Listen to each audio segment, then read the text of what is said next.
Hey there, let's go over some rebuild tips on the 350 hub, why it was binding up on me, how I fixed it, a bunch of stuff. Please, if you find anything useful in this video, please consider a like, subscribe.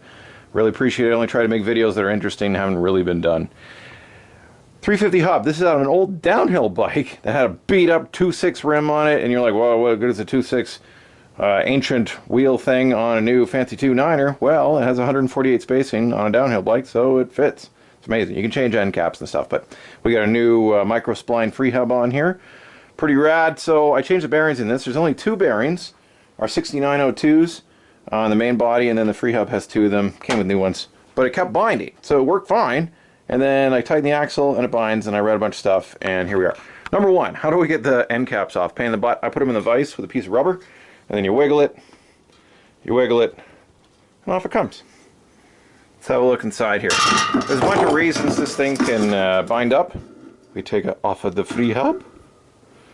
No problems in here. You got your spring, your star ratchets. If in the case of like a 240 or a 370, it's got pawls in here. You can actually retrofit it.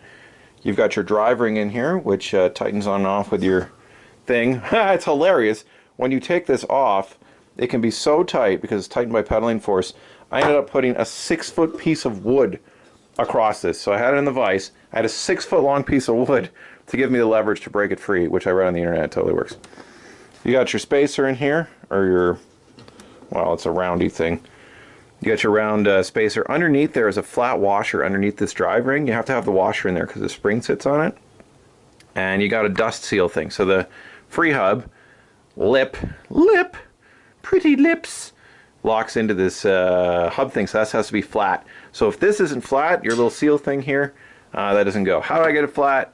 I used a 30 millimeter drive socket. TT Swiss sells tools for this in aluminum, which might be nice. Maybe they're cheap, might be worth the time.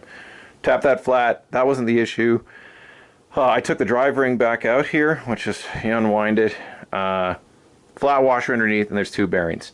So I kept hammering the bearing flat, I hammered the other bearing flat, and then this started binding. The axle starts binding. You just pop that end cap off. There's just one bearing on there. By the way, if you want to change bearings, it's just pretty much, this drive axle has a fat end on one side. Big plump juicy one.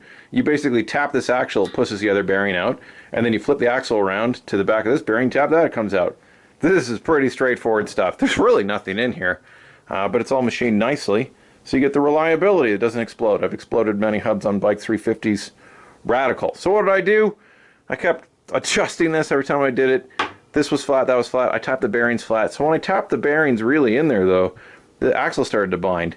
So what I did is I tapped on this with my rubber mallet.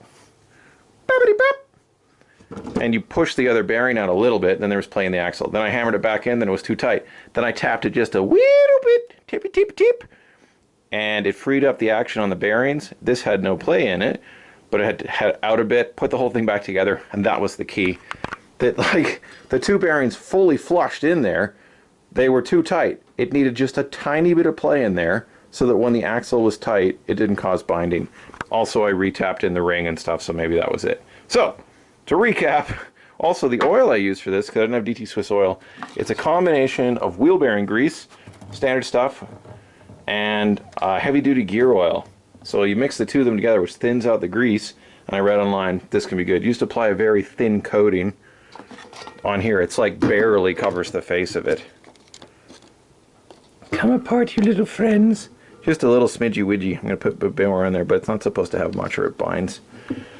Binds us in time. Anyways, that's how I figured it out. It took me hours and hours taking it apart, putting it back together.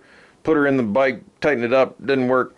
It was just needed a little tap on here just to open that clearance on the bearing, just a smidgy widgy, and then it didn't bind. And this has to be tight, and you have to make sure your washer's in there and your spacer. Really, there's nothing in here. It's amazing, but it does have to have the clearances just right. And now I can use micro spline, Hyperglide. Hyperglide sounds like a spaceship. Anyways, hope you found it useful. If you got any questions, maybe I can help. I consider myself the 350 master now. I've taken it apart 10 times, but hopefully it works when I put it back together now this time. Whatever, is it summer yet? It's snowing outside, it's April. Anywho, see you in the next one.